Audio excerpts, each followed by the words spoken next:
Welcome to Black Hat Briefings, held November 21st through the 22nd, 2001 in Amsterdam. This is videotape number 10B, a continuation.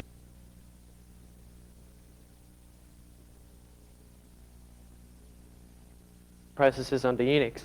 Now, we're actually going to start talking much more in depth about injectso, which after all is what we're here for. Okay, so a re-overview of what exactly we're going to be speaking about in part 2. In part 2, we're initially going to talk about the conceptual differences between the way injectso has to work, because it's under Unix, and inglib works under Windows. Okay, then we're going to speak about how injectso actually works in depth. We're going to speak about intercepting dynamic function calls, which is something useful, which injectso can do. Then we're going to talk about defending against injectso in case you see it as weaponry, but there isn't really that much to talk about there. And then we're going to talk about the future of injectso and this sort of stuff. Whatever. Okay. So just in case you guys are already incredibly bored with all this dry material, the first thing I'm going to do is I'm actually going to quickly show you a basic idea of what injectso can do. So first thing I'm going to do is I'm just going to show you quick, like absolutely trivial lib library. Okay, all it does, it's got an init function. Every library when it's loaded, its init function is called. Okay, all it does is it prints that it's loaded successfully. Okay, nothing interesting. But to show you the basic idea behind basic idea behind injectso, I'm going to forget my own root password, right? Okay, I'm going to log in. Okay, I'm going to ping localhost, right? And I'm going to use injectso to force that simple library which I showed into the remote process. Okay, so the normal ping, okay, injectso, not working, oh well.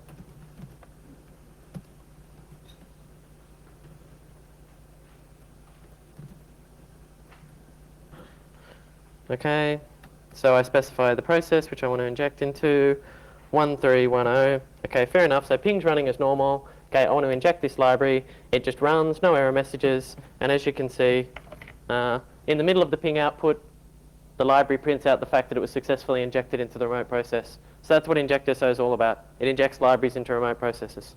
Okay, so and the real demos of what you can actually do with this stuff we'll talk about shortly. Okay, so that was a simple demo.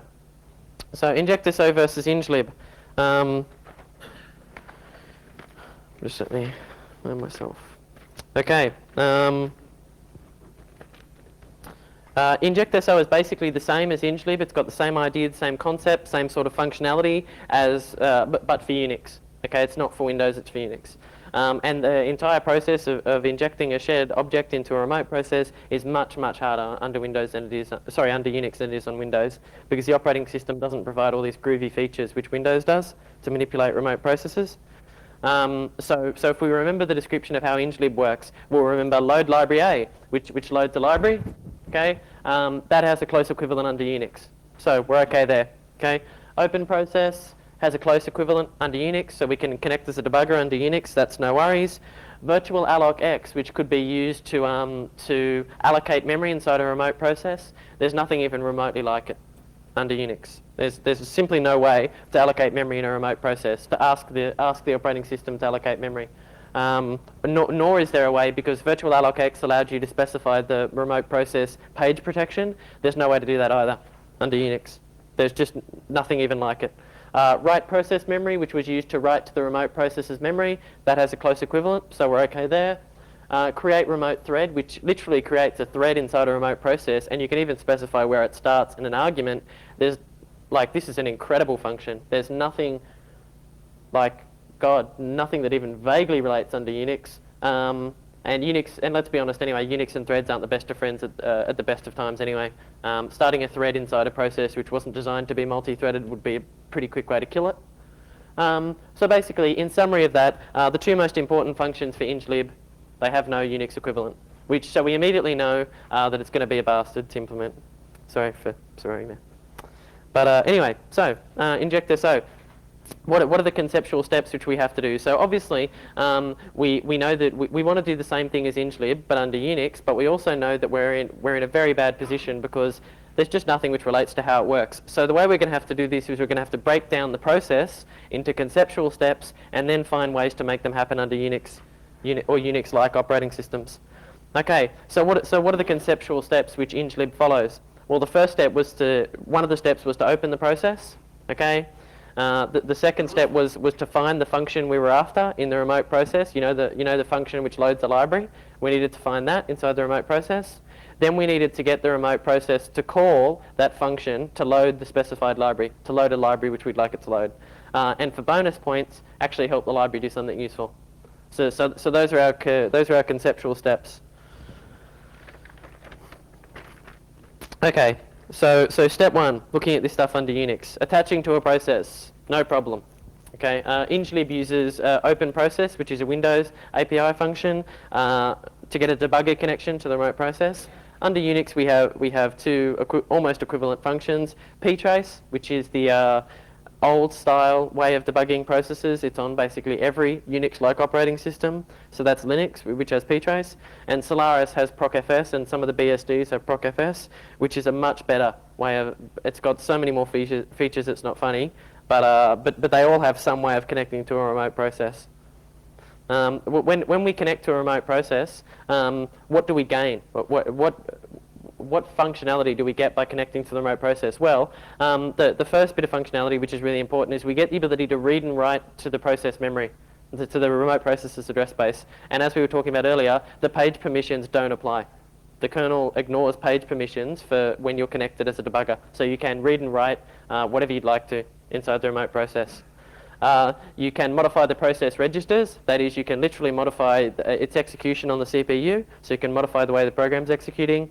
And you can do lots of other really cool stuff under Solaris, but using the procfs features. But the basic features are those top two, and those are what are provided by ptrace. And it would be really nice to have ptrace support. So basically, injectso limits itself to the sort of stuff which can be achieved using ptrace, even though it would be easier with procfs. So step two is to find the library open function. Okay, so we need a way to open our library inside the remote process. The Unix dynamic loader provides a particular function called dlopen, which can be used to open a dynamic library and have it mapped into your memory space. And it's exactly the equivalent of Windows' load library A. But under Windows, load library A is in kernel 32.dll as I specified. Every process gets kernel 32.dll. Under Unix, dlopen, the function we were talking about earlier, it exists in a shared library called libdl.so, which stores a lot of dynamic linker related routines. But this is not like kernel 32.dll. libdl.so is not mapped into every process. It's just a simple shared library which you can use if you want it. So the question then becomes, how can you use functions which aren't loaded? I mean, obviously injectso needs to be able to call these functions to get the library loaded, but how can you call a function when it's not even going to be mapped into the remote process? As it turns out, the functions in libdl.so are actually stubs. They're not the real implementation functions. Under Linux, what these stubs do is they perform error processing and they call other, more fundamental dynamic linker routines. And the real functions in question are stored inside glibc if you're under Linux and ld.so.1 if you're under Solaris. That glibc actually stores most of the dynamic linker routines because it's imported into every executable, and ld.so.1 is actually the name of the dynamic linker under Solaris. So basically, in every process under either of these operating systems will always have those two dynamic libraries. Now that actually makes a lot of sense because if you think about it, the dynamic linker needs to be able to load libraries, doesn't it? I mean, it needs to be able to read the DT needed entries and then load libraries. So the functionality must be present inside the executable at runtime, otherwise it wouldn't be able to load the initial libraries it needs.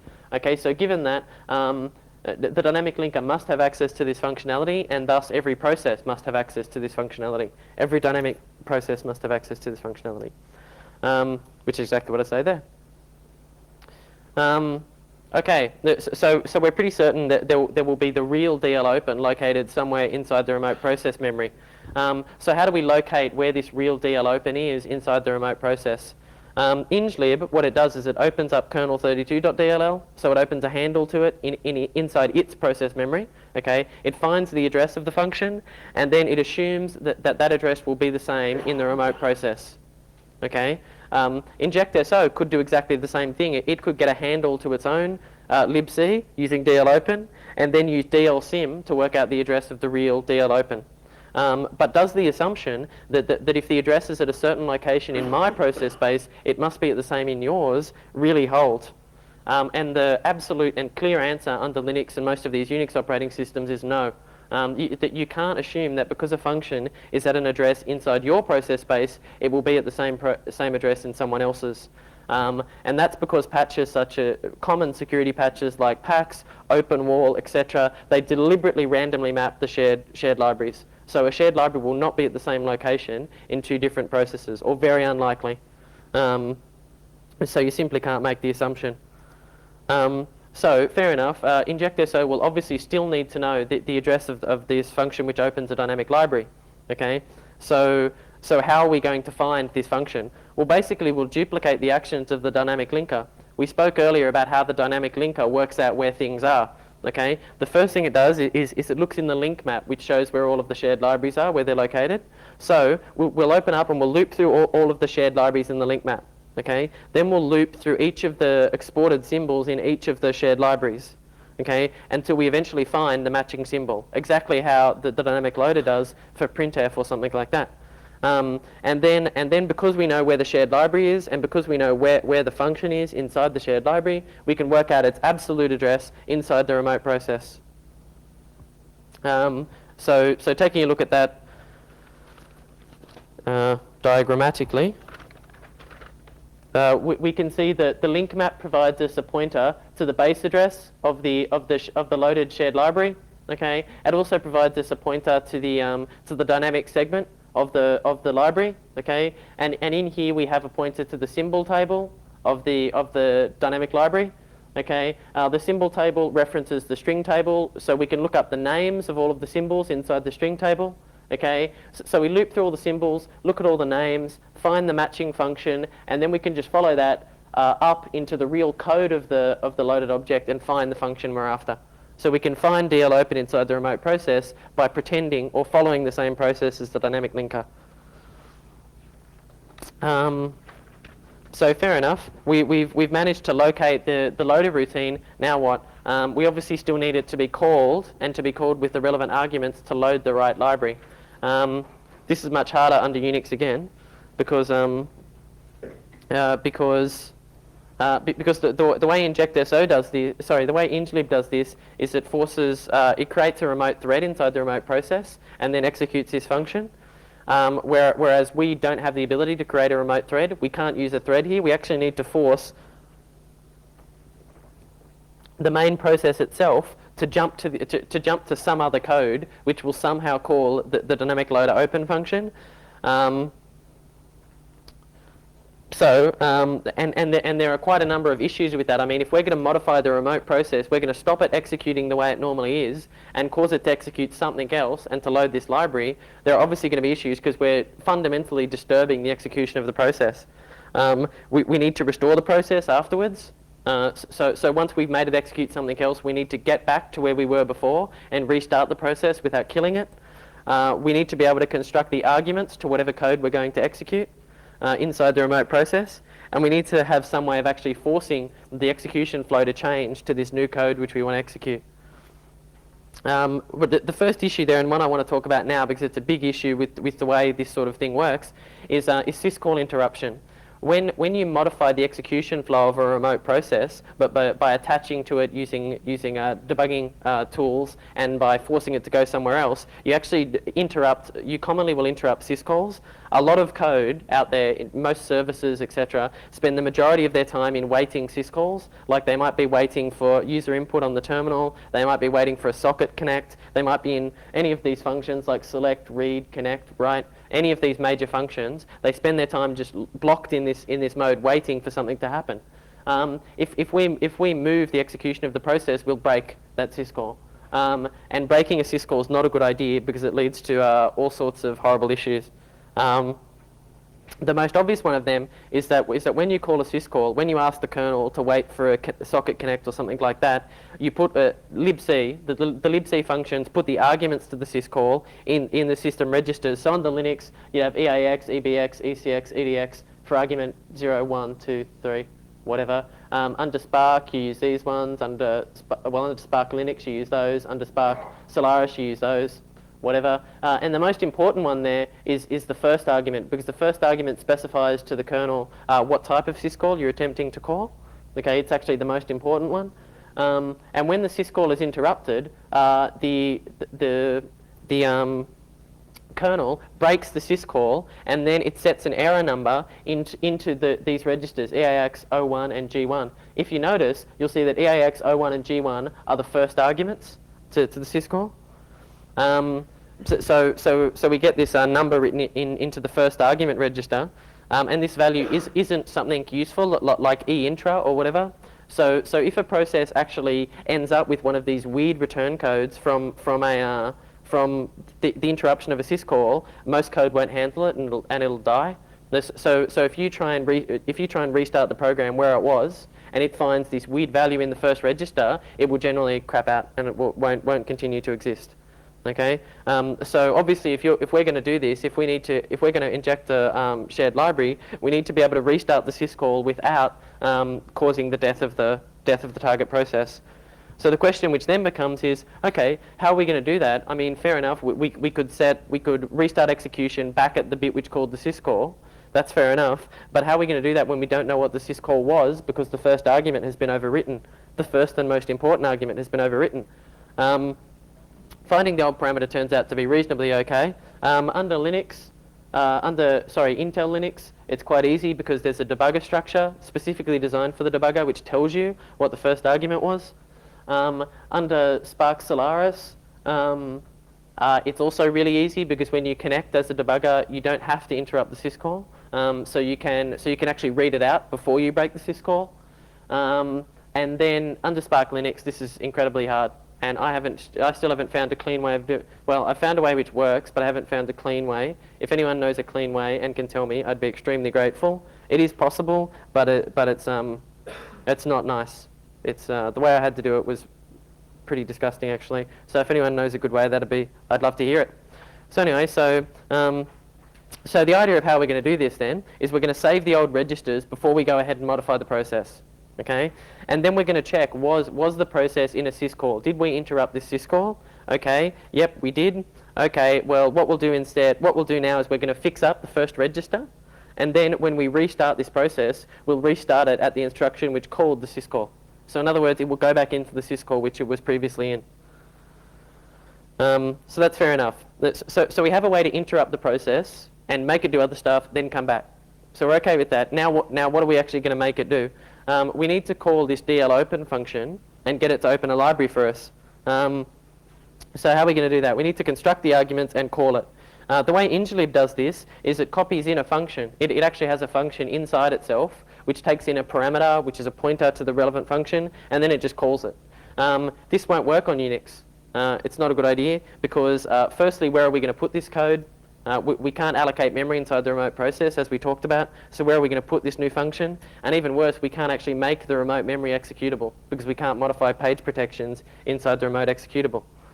So the obvious solution to that becomes, okay, we'll just use trampolines, which is what GDB and most debuggers use, and we'll just copy some code from ourselves onto the process stack inside the remote process, and then call the function inside the remote process. This is well and truly broken on any machine which has any of these security patches because the stack is made non-executable. So packs and OpenWall and all that sort of stuff, they'll kill it.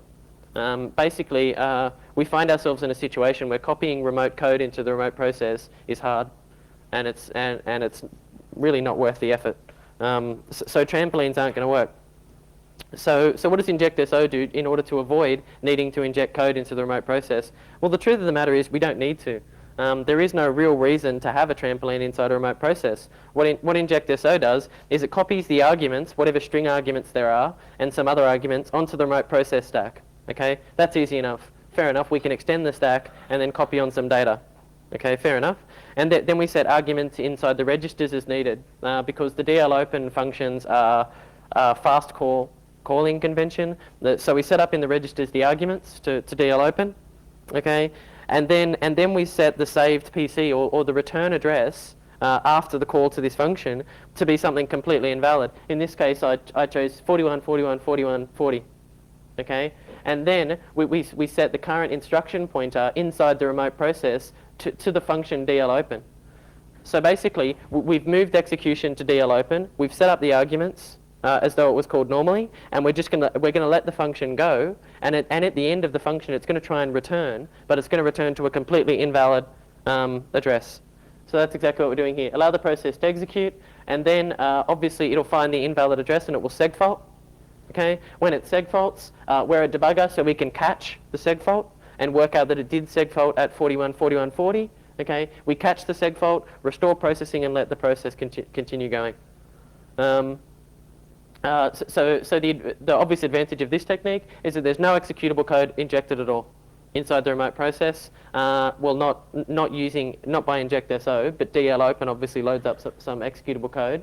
And there are no permissions issues involved at all, because you don't need executable pages. All you need to be able to do is to write to the stack, and that's always guaranteed. So at that point, if you've done it right, the library's loaded.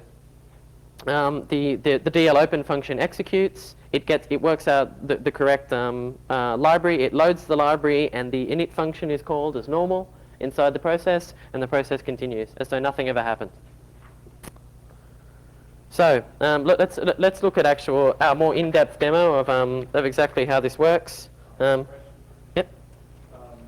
What happens if the program can't hold Has its own signal handler? That's okay. If you're connected as a debugger, you will always get the signal first. You have a choice. You can pass the signal on if you'd like to, but like if I'm not sure whether you're a big GDB fan, but if in GDB you send a signal to a process you're debugging, it will stop and say, do you want to pass this signal onto the remote process? injectso never does that. So it gets sig segfault, prevents it from happening, and restores the process. So the process continues going. So let's take a look at our little ping example again, because it seems pretty fun. So if we ping the localhost, I'm just going to point out exactly the functionality of injectso, because I'm going to put on its full debugging mode. And just show you basically how it's doing this stuff, exactly what I talked about it does. So what am I doing? No, it's the wrong one.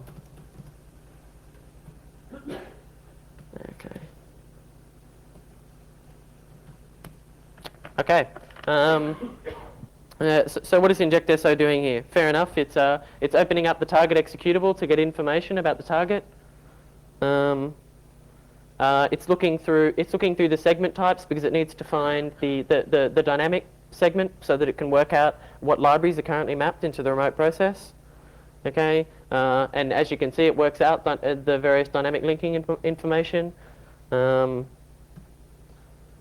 this is the dynamic segment, DT needed entries, all that sort of associated stuff. It's looking for the DT debug entry, which, as we know, specifies the address of the link map inside the remote process. In the executable, when the executable has not yet been loaded, it will always be 0, but injectso looks for it to make sure that it's there, because if it isn't there, then injectso can't do anything. It also looks for the PLT got entry so that it can be sure that the target executable, the PID, matches the executable which was specified. You can specify an executable file. Goes through, it checks out that the library you've specified is a real library. And now it's connected to the process, okay? So it's gone, where are we? Okay, so it's connected to the remote process. It's found the link map in the remote process. It's telling us the information about the dynamic linker inside the remote process. Ignore that, that's just a debugging error. Okay, then it goes, so it finds the first library inside the remote process, which, as we can see in this one, is libresolve, the DNS resolution library. Okay, so it finds the dynamic section in that library. Okay, it looks through trying to find the symbols. Okay, it finds all the symbols, and as you can see, it just prints out all of the symbols inside this library, inside the remote process. Okay, so it looks through the symbols, it's trying to find DL open, it's trying to find the real DL open, doesn't find it in libresolve. Okay, it moves on, now it gets to libc. Okay, loops through again, looking for the symbols. Okay, there are lots of symbols in libc, so just excuse me while we get through some of this. Okay, so there we go. So it finds the real DL open. This is the real DL open inside libc. Okay, our DL open function is found at that location with a certain size. Okay, it realizes it's interrupted a system call. Okay, and it restores the EIP and the original EAX argument so that it will be restarted when we restore the registers. Okay, it sets the remote process. Anyway, yeah, okay, so it goes through, then the process receives a SIG alarm, and I'll talk about that in a second, but that's okay. Eventually you can see that the EIP of the process ends up as that invalid address I was talking about.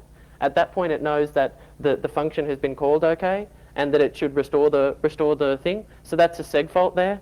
So it says that, yep, it successfully called the dynamic library open routine. It restores the remote process EIP there. Restores the target executable state and detaches from it, and that's it. And the message has already gone by, but that's basically the process. So we've successfully injected a library into the remote process. Okay. Okay, cool. So fair enough. What are the issues with this? One of the things we saw just then is that various different signals can be generated while we're doing what we're trying to do.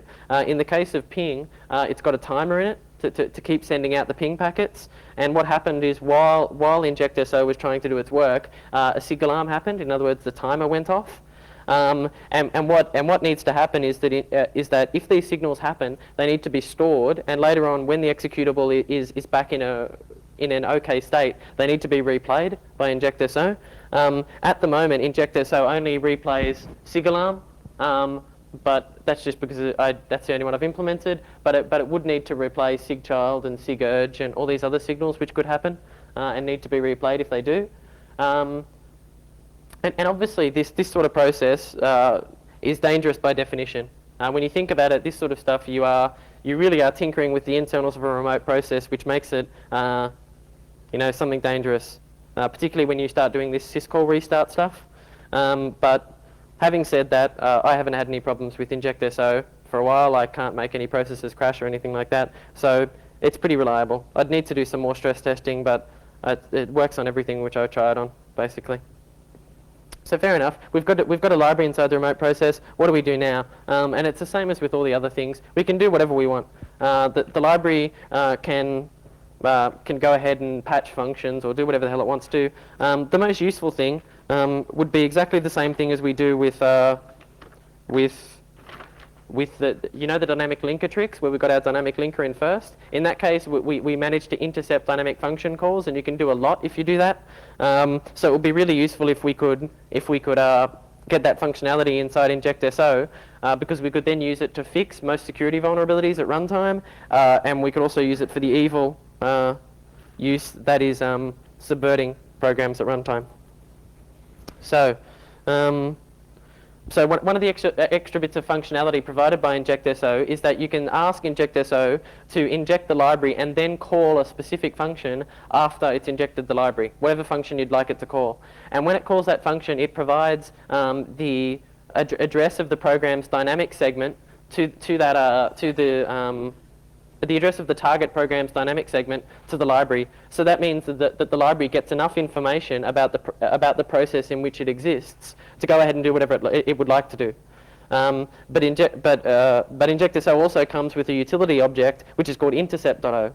And intercept.o is based on this functionality, and it can be compiled into any library you create, and then it allows very easy interception of dynamic function calls. So basically what happens with intercept.o? Well, the user code specifies, the library code specifies a list of functions it would like to override. Okay, the intercept.o function, intercept begin, is called by injectso. As I said, injectso can be asked to call a specific function. Okay, it then finds the functions which were in the list of functions to be overridden inside the process's PLT, and patches them to refer to the replacement versions inside the library. And then it provides a pointer, and it provides a pointer to the old function to the library if it wants to call the old function. So what this might look like is that is you've got inside this process your normal printf. Okay, you've got an injected library which has just been injected. What intercept.o allows is that this PLT entry, which normally points here, intercept.o patches it so that instead of pointing there, it now points down here. And the injected library is given information so that it can call the old one if it would like. I haven't drawn that pointer, but it's there. Okay, there are a couple of issues with this. On Spark, it isn't as easy as it sounds, but it's quite possible. The code works on Spark, but it's not as easy. And also, as we were talking about, functions are normally lazily bound. Normally, this pointer is only patched when the first call happens. So if you've injected your library before the first call happens, this thing hasn't been properly resolved. And if you call the old function from your intercepted library, the dynamic linker will repatch this PLT, and your function will no longer be called because your patch has been overwritten. So basically, you need to reapply the patch every time you come through to be totally certain that it isn't overridden by the dynamic linker. So let's give a trivial example of interception. Because I'm running out of time, I'm actually probably going to skip the trivial example. But basically, all it was going to do was again, we were going to intercept into ping, and we were going to make some of the messages go missing, so that there was always a failure rate by intercepting the dynamic functions. But we don't really have time to do that, so I'm going to skip on to the more serious demos. Okay, so fair enough. We can inject the library and we can intercept dynamic function calls. What can we do with this? Well, we can do the same things as we could with all the other methods. We can protect the running executable this way. And the basic idea is that we'll intercept dynamic function calls, catch bad data before it makes it to the real program, and purify it. So fair enough. Let's get on into this demo. Okay, so if I wrong one, don't need this at the moment. Okay, so if I cd. I'm not sure how many of you are familiar with the whoisd daemon. Basically, it's written by Network Solutions, and it provides a whois daemon for most of the Unixes. It has a rather glaring problem, which is well known. If I turn it to it, okay. So here's the whoisd daemon. If I make an SOA query, an invalid SOA query. You can see a trivial format string. Just let me. There's a trivial format string vulnerability here. If I make an SOA query and I put in %b, I get a stack trace, like that stack dump. So this is a completely vulnerable daemon, and it's well known, and there are publicly available exploits for this thing. So to actually demonstrate one of them, if I just go localhost 0.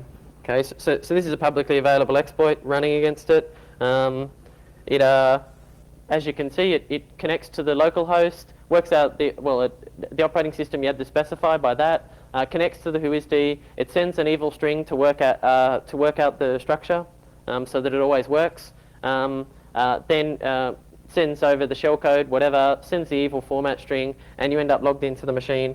So it's your typical remote shell exploit thing.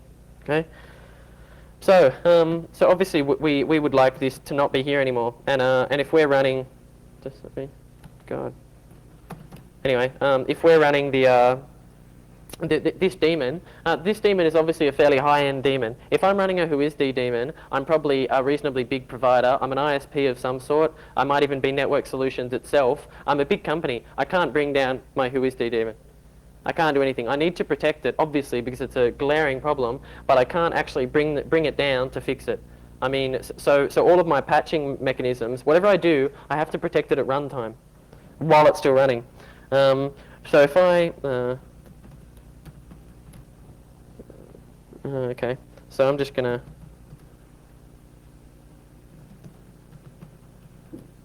kill the existing RWSDs, okay?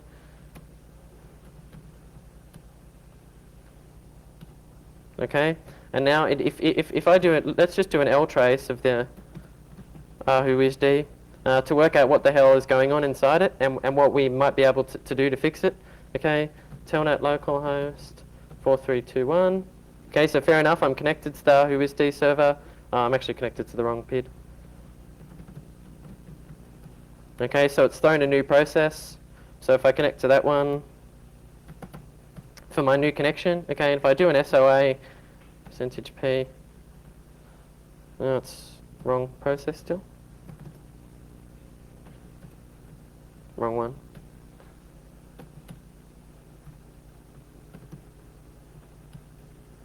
Yep, cool. What we can see is we've just got your typical library call trace, no worries. Down the bottom here we can see this fgetS, okay, which hasn't returned yet. Okay, if I do this, it's obviously returned because it's gone on and it's processed the new one again. So we can see that basically the way RWSD is reading from the network is it's calling fgetS, which is reading in a string, and this string happens to be toxic and can be used to exploit the service. So what we'll actually do is we're going to try and protect this process, and we're going to use this. Okay, this is really, really trivial, and it's a library which is designed to be injected into the remote process. Okay, we can see we have a function pointer to the old fgets, a new fgets. So we're going to replace fgets. This is the stuff which you have to provide for to the intercept object, which specifies which functions you'd like to intercept. I've specified I'd like to intercept fgets. I want I want it to be replaced with my fgets address. I want the address of the old fgets, and this will actually just store the address of this array entry because it makes it more efficient. So then in our new fgets, which is going to replace the old one, we do this. We call the old fgets, and remember how I said that you have to reapply the patch after each one. So we do that by calling intercept override. So we call the old fgets. We check whether or not it returns an error, and if it did, we just return an error. Otherwise, we look through the buffer, which was just read in, and we try and work out whether it was an SOA request. If it was an SOA request, then we come through, we look through looking for percentage symbols. If we find them, we delete them. So basically, we're removing all of the percentage marks from an SOA request to prevent this problem existing. So if I... so I've got a running RWSD, right? All I'm going to do is injectso -c-p RWSD libs fix RWSD. Okay, and so I specified I want to inject my fixed library into the remote RWSD. Okay, so I do that. No error messages, which means it succeeded. And as you can actually see, this was the console I ran RWSD from, and it prints out a little message when the library is loaded successfully. So the patch library has been inserted inside the running RWSD.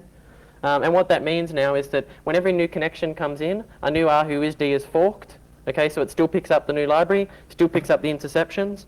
So if I telnet to the localhost, I should be completely invulnerable to this problem. Oh well, if I can actually get it right. So if I go SOA, what previously would give me a stack trace, as you can see, all of the percentages are stripped, and it gives me the invalid authority area PP. So it's no longer vulnerable. And we can prove that it's no longer vulnerable by running the exploit, which previously worked like a charm against it. I'll just go,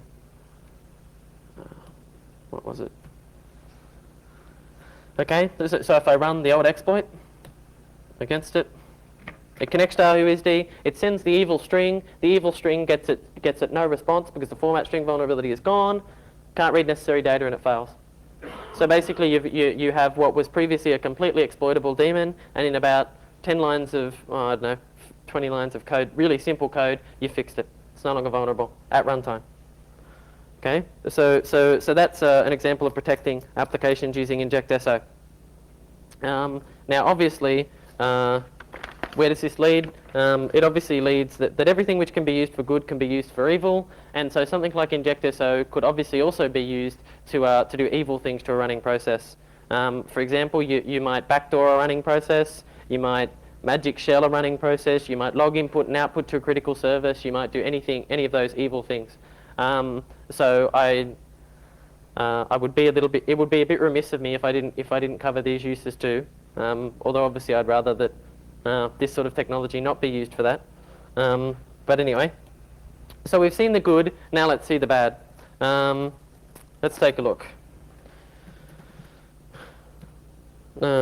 Is my...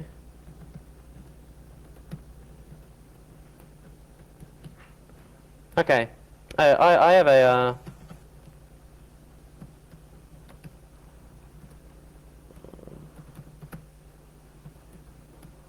I have a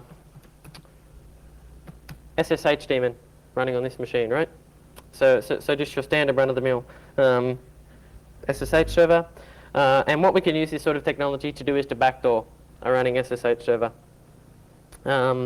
So let's take a look at what we use to do that.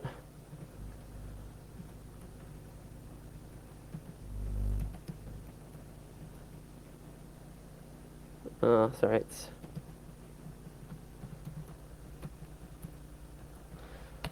Okay, so basically what we have is this new library which is designed to be injected, and it actually intercepts a hell of a lot more than that shared library which fixes things. We have, it intercepts write, it intercepts read, it intercepts get UID, get EUID, set UID, various PAM things, and anyway, so it just does the normal thing. It's got a list of all the functions it wants to intercept. All of that sort of stuff, and we'll probably cover this a little bit more after we see what it actually does. So fair enough, so I've got this running SSH server. Now what I'm going to do is I'm going to inject this library into it.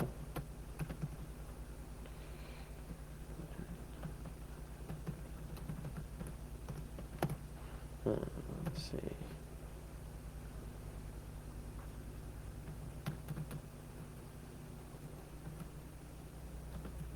Okay, so I've got my library. I'm just going to inject it into SSH. Now, if I can get it right.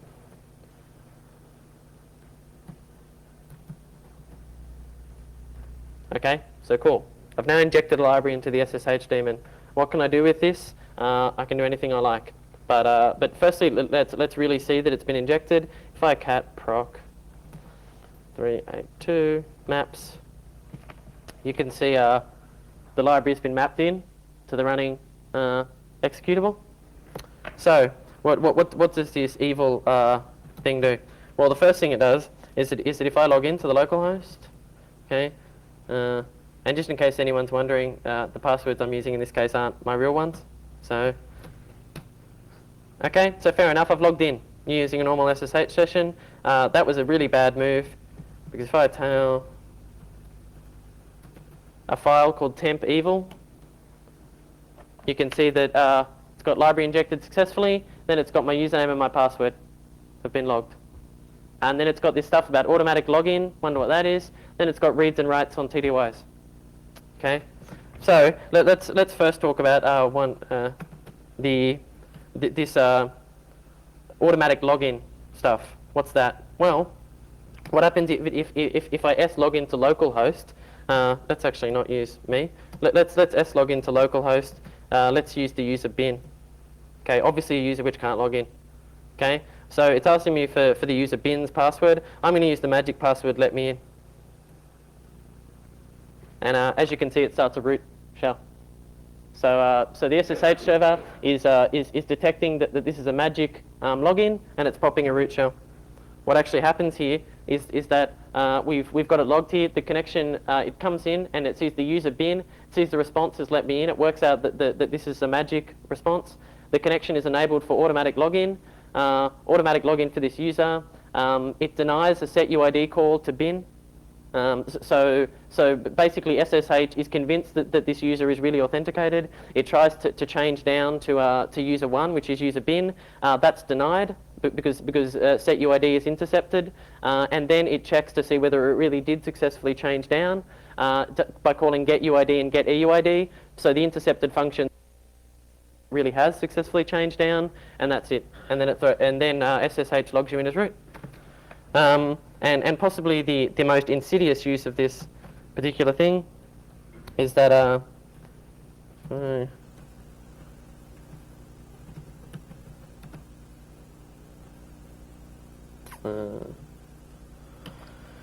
okay, is if I tail the evil thing and I log in as me. Okay. Okay, logged in. And now what I'm going to do is, I don't know, it's that sort of day. I think I want to change my password. Call my current password. What about my new password? Okay, I'll choose something really secure.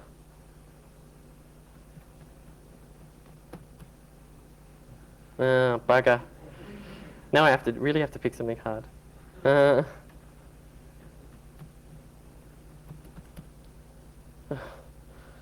Bloody hell.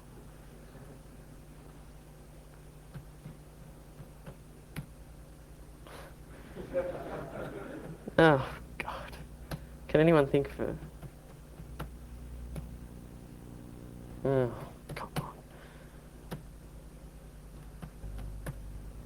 on. So I'm going to try.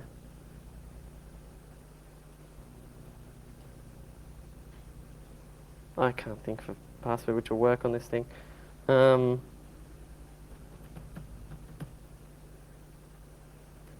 Okay, anyway, doesn't matter. I'm not going to even make it successfully work. Anyway, let's say it had worked. Can't be bothered. What we notice is all these things. Okay, so we're over this highly encrypted link, talking with the SSH server, which has been completely destroyed from the inside. And you can see all these reads and writes on TTY. That immediately makes you rather suspicious.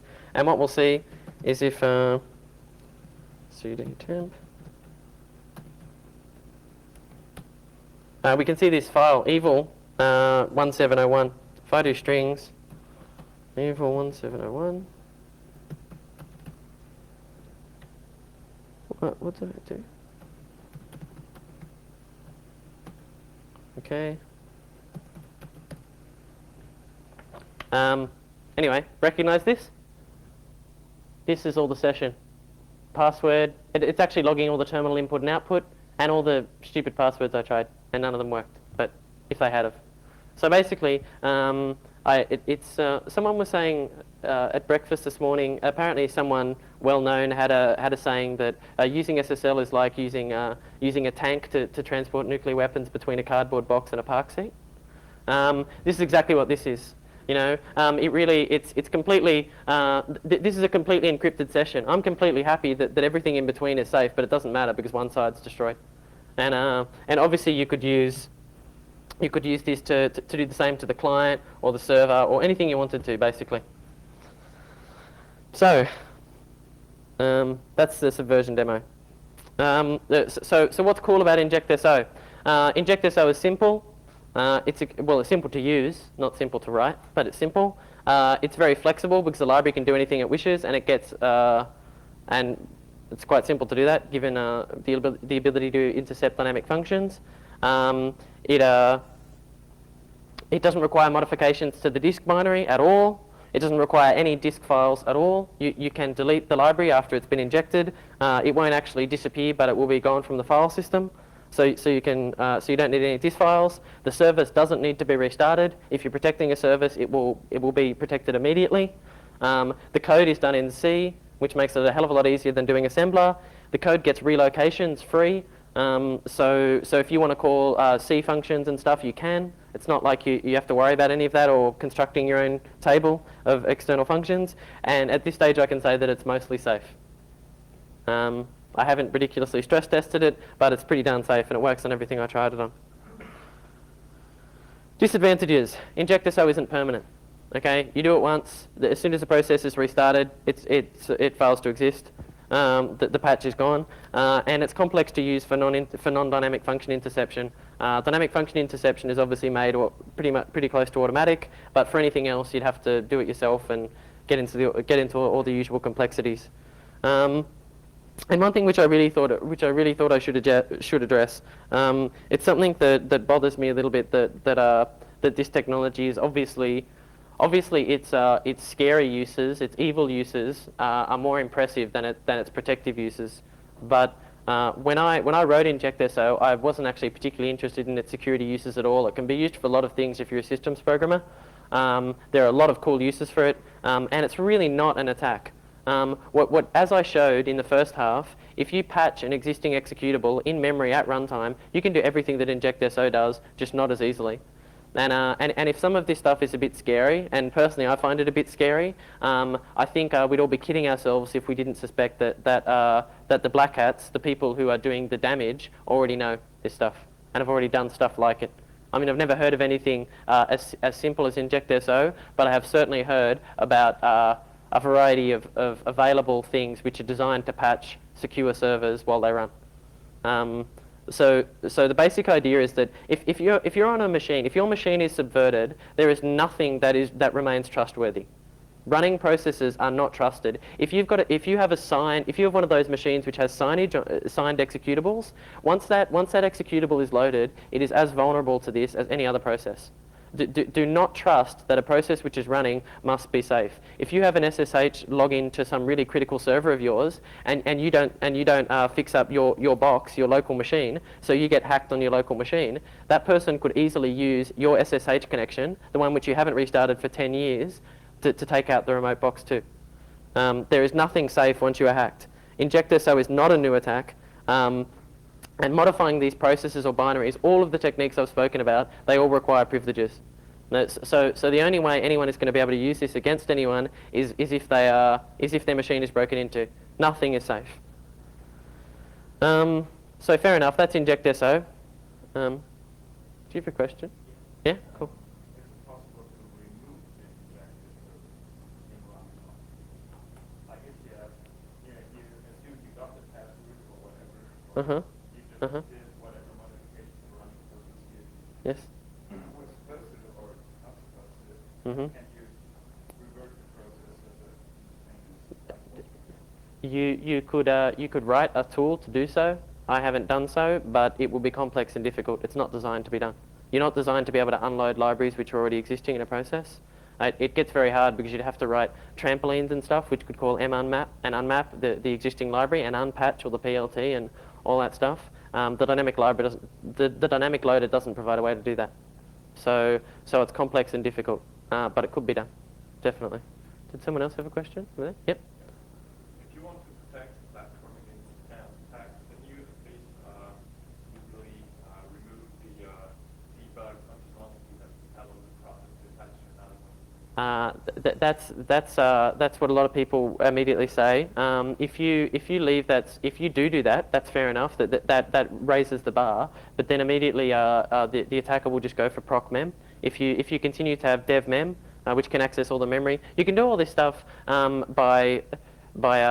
if you have access to the remote memory space of another process, it's gone. And you do have access if you've got dev mem, dev kmem. All of that sort of stuff. You're right, though disabling ptrace is a good step, but it also kills debugging. And frankly, I find stuff like strace and ltrace and stuff to be invaluable when I'm doing administration. So it would kill them too. They would no longer work. So anyway, injectso is easy to defend against. You can do that. You can disable all that sort of stuff. You can make the dynamic linker not export the link map. You can do all this cool stuff. You can prevent injectso from working, but all you're doing is raising the bar, which is never a bad idea. But you can't stop it unless you disable all of this stuff, which allows you to interfere with another process or the internals of the operating system. So anyway, injectso. What's the future for injectso? Well, whatever really. You can modify the relocations instead of patching the PLT, which would prevent all the problems we have where you have to reapply the patch after each call. But that has all these issues associated with it. If anyone wants to hear about them, then I'm more than happy to talk about them. Other platforms for injectso, that would be interesting. It should be relatively easy. Most of the core work has been done for injectso. Porting it to other platforms, particularly, well, obviously other Unix platforms, should be relatively trivial. Additional helpers, so like additions to intercept, so that instead of just intercept, you can have prolog interception and all these other cool forms of interception. They certainly won't be as easy as dynamic function interception, but there could be cool other options like that. But anyway, that basically brings me to the end of the presentation. I hope you enjoyed seeing all this stuff and me talking about it. If any of you guys have anything you want to talk about, any comments on it, anything like that, then I'm more than happy to hear them. You can come up to me at lunch or something, or I'm very happy to discuss all of this stuff. But right for the moment, does anyone have any questions or anything? No? Okay. Well, thanks very much. Our website is here. Just in case any of you were wondering, injectso isn't currently a release tool. It will be. I need to clean it up before I release it anywhere. So if you guys are really interested in it and want to pick it up, it will definitely be on our website in the next couple of months or something like that. But I just don't want to release it when I don't think it's finished. And if you guys want to email me or something, that's my email address. But cool. Thank you very much for your time.